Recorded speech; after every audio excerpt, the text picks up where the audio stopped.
Alrighty, good afternoon. Let's start the week with GBP AUD. So I went ahead and marked our potential sell zone and a buy zone down here. Alright, keep in mind that today we have no news at all, so the market can be very, very slow despite it being Monday too. Okay, so it will be slow, volume will be very, very wonky, and it might just flow in like the volume wise, it might just flow in after the US session. Okay, so that's something to keep in mind. Now for GBP AUD, let's do it like this. I'm going to delete my arrow and then I'm going to screenshot. Okay, I've marked the potential sell zone and a potential buy zone. Now let's go into why I've marked it. For the sell zone, we have an engulfing sell meets an engulfing sell, another engulfing sell, another one, and let's see, do we have other engulfing cells? That should be it, right? Even over here is another engulfing cell. So we know this whole zone, the sellers are really trying to keep the price under or below this highest point, whether if you have like setups in between, but it does not want the price to break the tippy top of this zone. All right, so that's why we have that as our sell zone. And for our buy zone, we have an engulfing cell that failed over here. Hence, this engulfing cell becomes an engulfing fail. Price came back, created, right? It closed within the zone, then created this guy over here, an engulfing buy. So now you have your A and your B. Okay? Then price played. Again, came down, created another engulfing buy. We have your C, right? Another engulfing buy, another engulfing buy, and another engulfing buy. So not only does this have a complete setup, the buyers really are pushing the price up from this zone, and the sellers up here are pushing the price downwards. So the price will just potentially go sideways unless one of the zones break. Okay, unless the buyers give up or the sellers give up. Now that we have those in mind, right, we're trying not to be biased. We're just seeing the potentials of the market. Now that we know that our current price is over here, I've marked an M5 zone over here that you can monitor also, but I'll show you in a bit.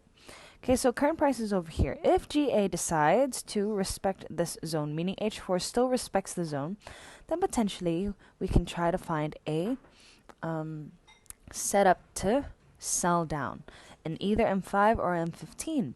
But we have two key levels.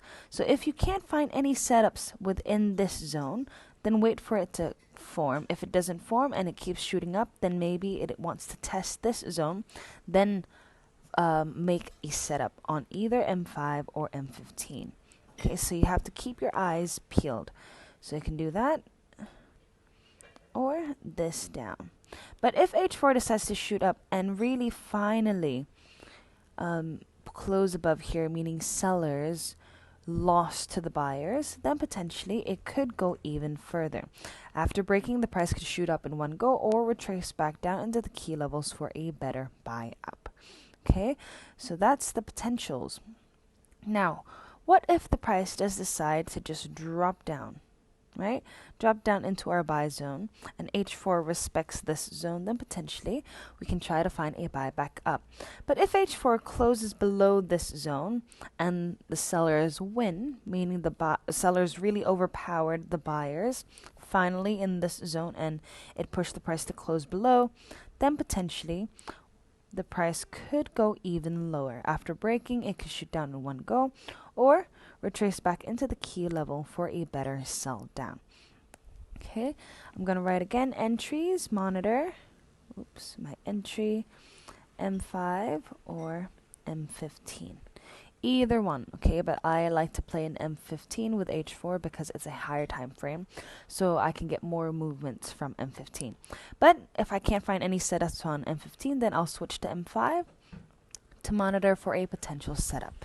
Okay, what do I mean by setups? Your engulfing meets engulfing fail meets engulfing, or engulfing fail meets two engulfings that happened within the zone, making a complete setup of ABC before I press buy or sell.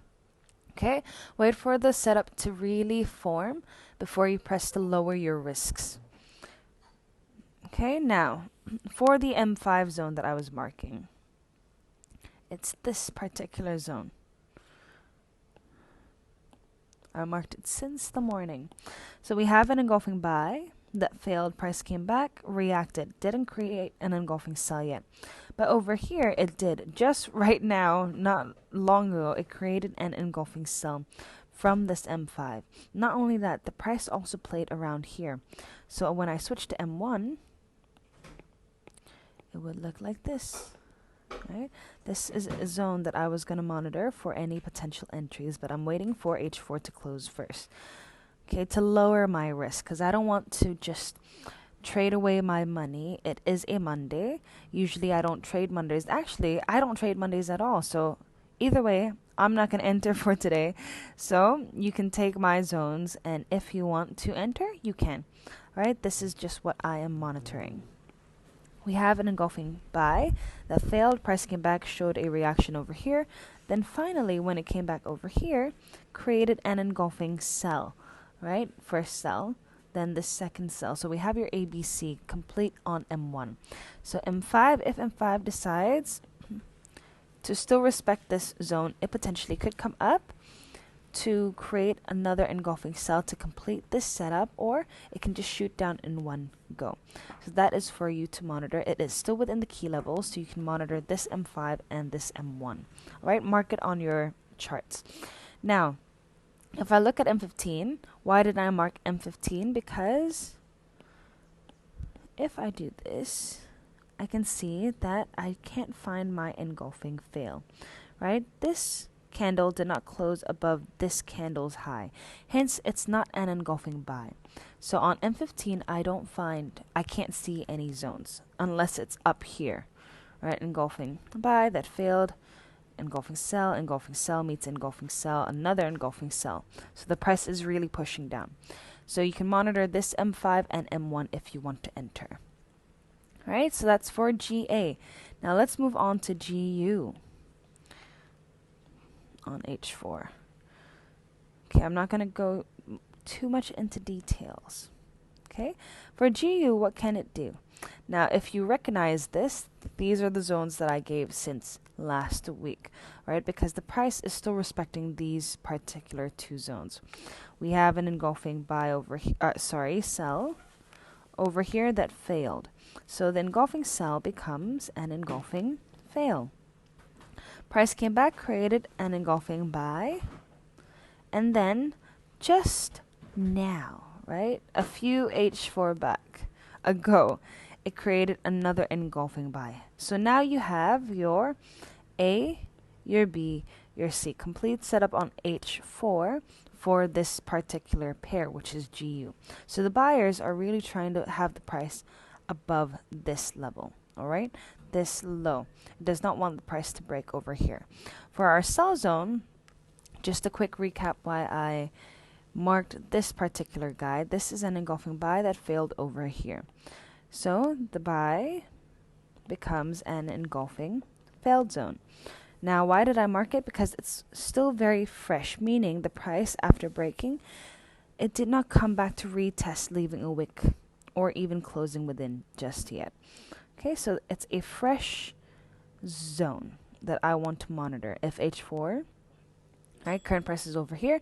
If H4 decides to drop down into our buy zone and respects it, then potentially it can bounce back up. But if it decides to break it, then we know potentially could go even lower. Vice versa, if it climbs up into our sell zone and respects it, meaning H4 closes within the zone and below this line, right, this high, then potentially it can drop back down. But if it breaks it, then potentially it could go even higher.